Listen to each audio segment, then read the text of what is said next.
morning I'm going to do I'm in the process of it now. I'm doing a quick flight from Port Stanley in the Falklands. Excuse me. Just pop the lights off. Port Stanley down to across to Mount Pleasant in Falklands, Mount Pleasant Airfield, RAF Mount Pleasant, MPA, what you want to call it. We're going to via Mount Kent, which is one of the radar sites in Falklands, the one that did protect Stanley, being the main town on the island, just down there. And it's also a test of my sim setup, which for some reason is playing up. And it's been playing up for a few days, and it's taken me a few days to get to the bottom of it, but it would appear that I maybe now have. And what I've had to do is switch off, so in the streamer on the desktop, switch off the automatic bitrate selection thingy, and on the virtual desktop setting, set that manually to 120.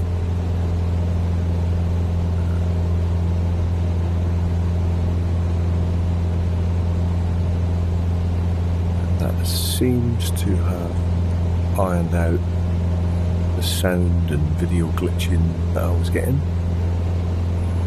But this is my first test of actually setting that manually. I was leaving it on automatic before and letting it calculate it itself, but then I think if it detects any kind of traffic on the Wi-Fi, it drops it down. Doesn't seem to have any kind of gain priority, unless there's another setting somewhere else that I don't know about. Entirely possible. But yeah, so we're just doing a quick flight. Mount Pleasant is across there to the kind of southwest a little bit. And the road, the road that went from Mount Pleasant to Stanley is the one that's just below us now. We'll turn off and go more towards the coast. But we're heading to Mount Kent, which is the scene of, I spent a day up Mount Kent way back. So back I worked it out last night, 1986 when I was here. Back in the day, and there used to be two radomes at the top. Basically, it was a whole lot of tents. There weren't any proper buildings here. It was just a lot of tents. The odd sort of prefab buildings, but not really buildings, as you know. But two radomes and a lot of scopy type people.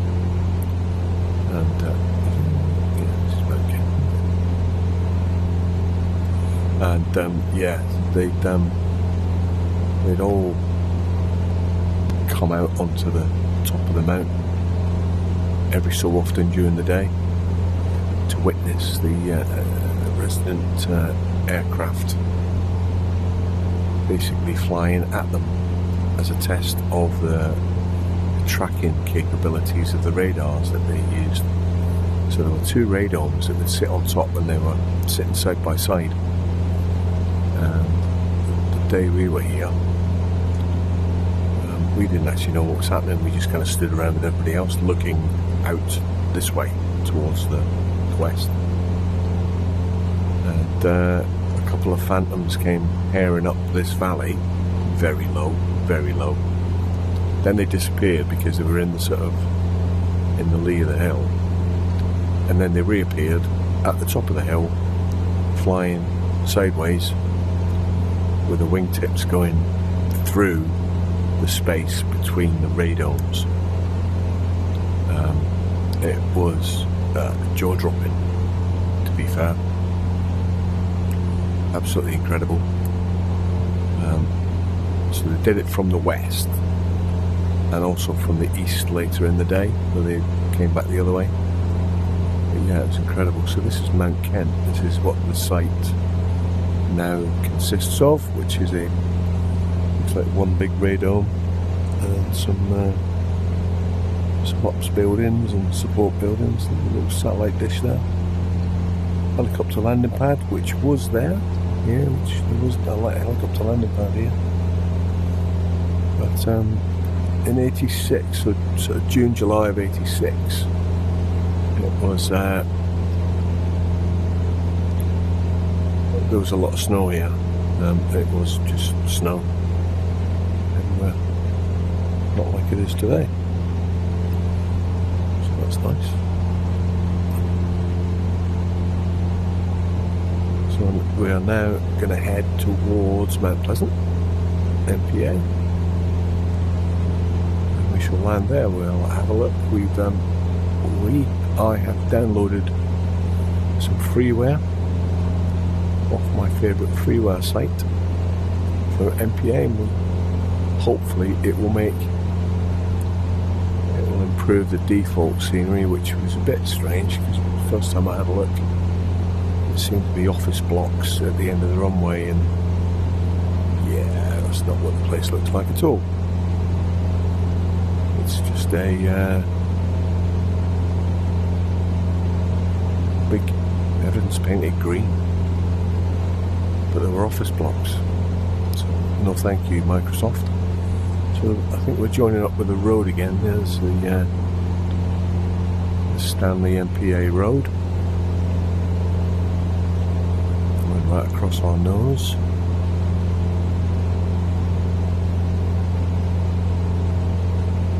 Got down there a few times.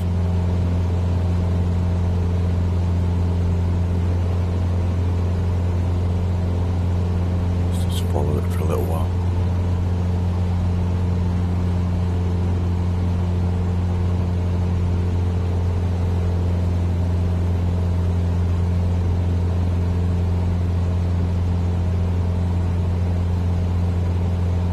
Thought much had changed with that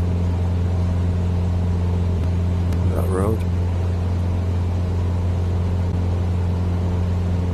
As I recall, it had a pretty big ditch on both sides, quite a deep ditch, which was basically used for catching Land Rovers.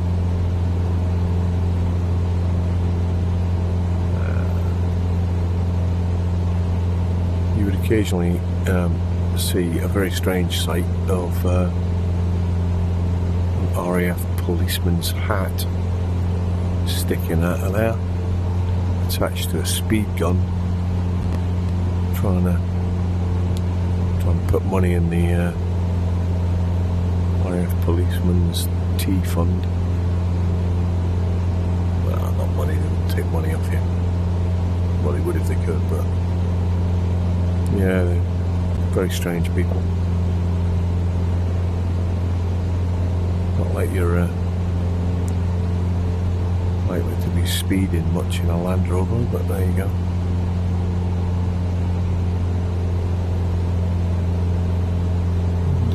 And up ahead, even though we cannot see it very well yet, will be, I think, is this, hang on, there's a little settlement down there, just off the nose, just there. I think this is Fitzroy Cove. Yeah, it's Fitzroy. No, there's a little landing strip there. Yeah.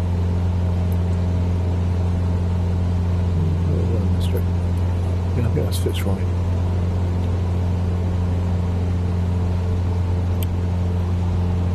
So yeah, here we go. We're heading on down towards Mount Pleasant. Some traffic down there. Can't be. Something red on there. Very strange.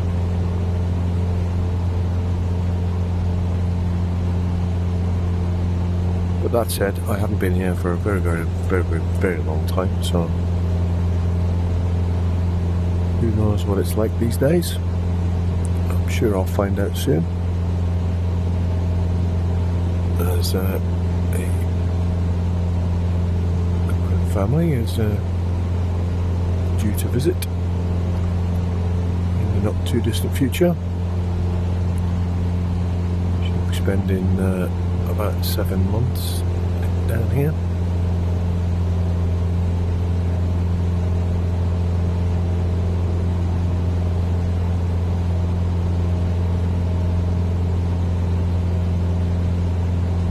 And strangely,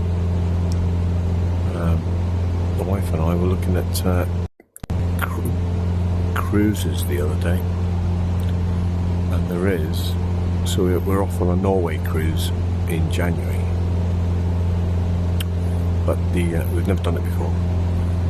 The company that do our cruise also do on the same ship, they do a 78-day cruise, which basically takes you from the UK down South Atlantic, down through to South America, and one of the places it pulls in is Port Stanley. You get a day in the Falklands, and then it goes back up the west coast of South America, through the Panama Canal, and back across to Blighty. 78 days. Calls in, everywhere. South America, Brazil, Chile, Uruguay, Argentina, obviously. So anyway, here we are, Mount Pleasant Airfield in PA, where the time is God knows what.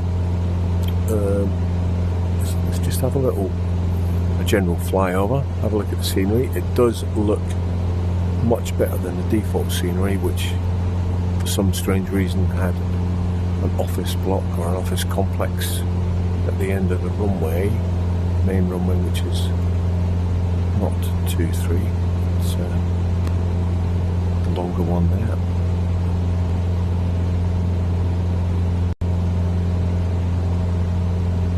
Looks like there's a few airplanes on the ground.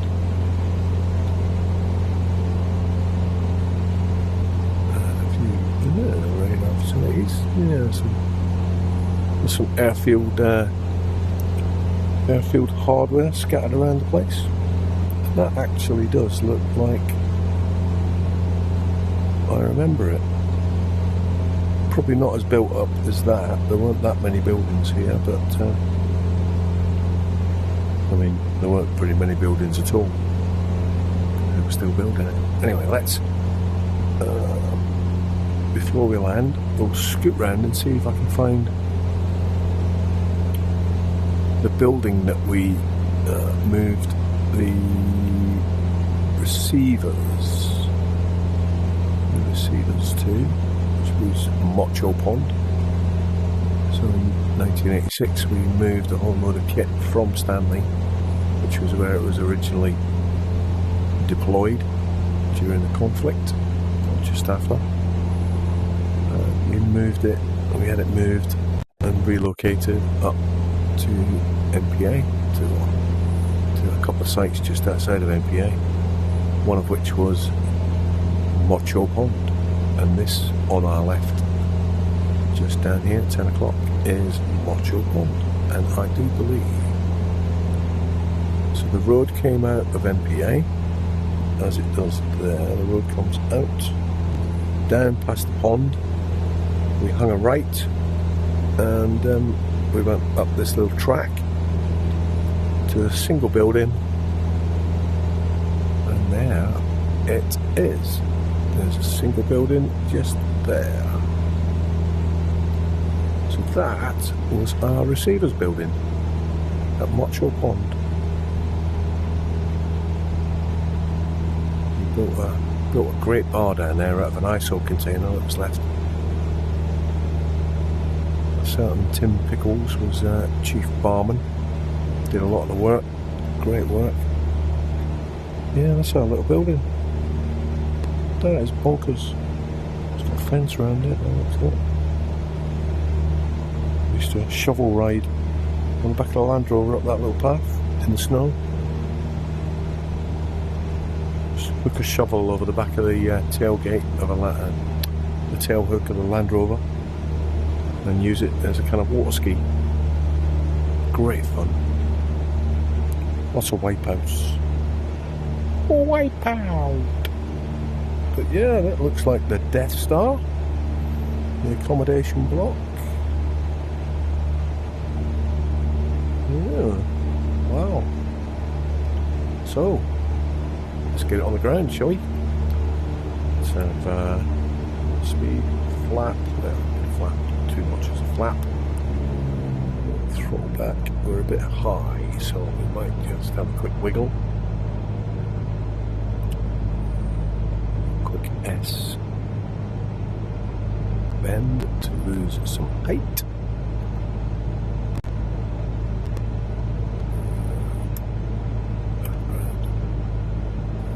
Yeah, so Mocho Pond is quite easy to find. I'm not sure about the transmitter site, which was Bushwincon. I know it was 15 clicks out of MPA. There used to be road signs, and it was at 15k road sign that the site at Bushwincon was. Whether that's there or not, I have no idea. I'm presuming it is. So anyway, let's have another bit of flap just to take it out, and then we'll glide our way in. A little bit more power because we're dropping a bit here. Yeah, it's very Falklandsy.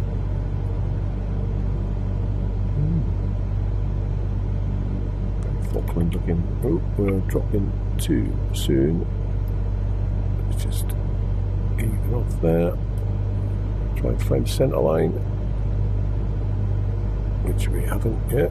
And there's a nice smooth touchdown.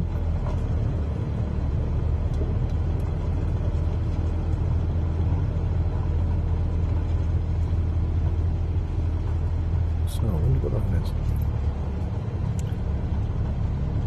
So obviously we used to come here on the no, we didn't come here on the TriStar actually. We strangely arrived here by British Airways Jumbo Jet.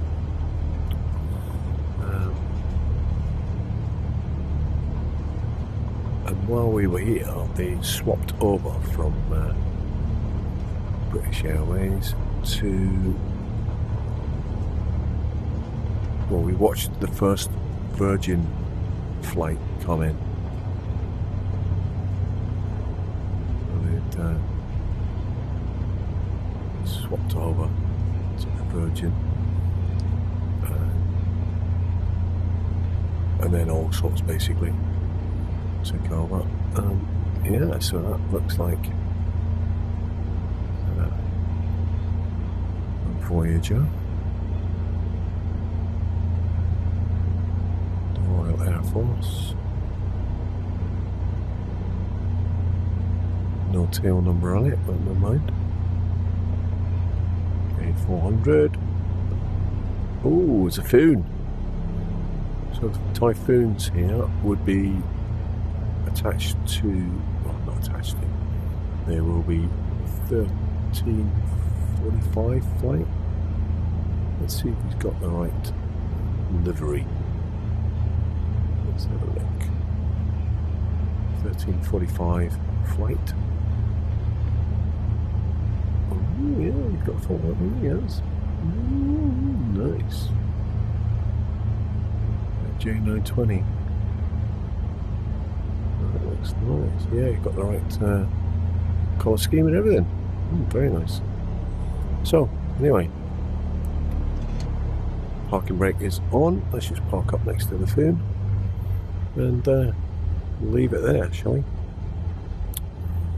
So, yeah, the scenery looks quite good for the Falklands. I think I'll keep it.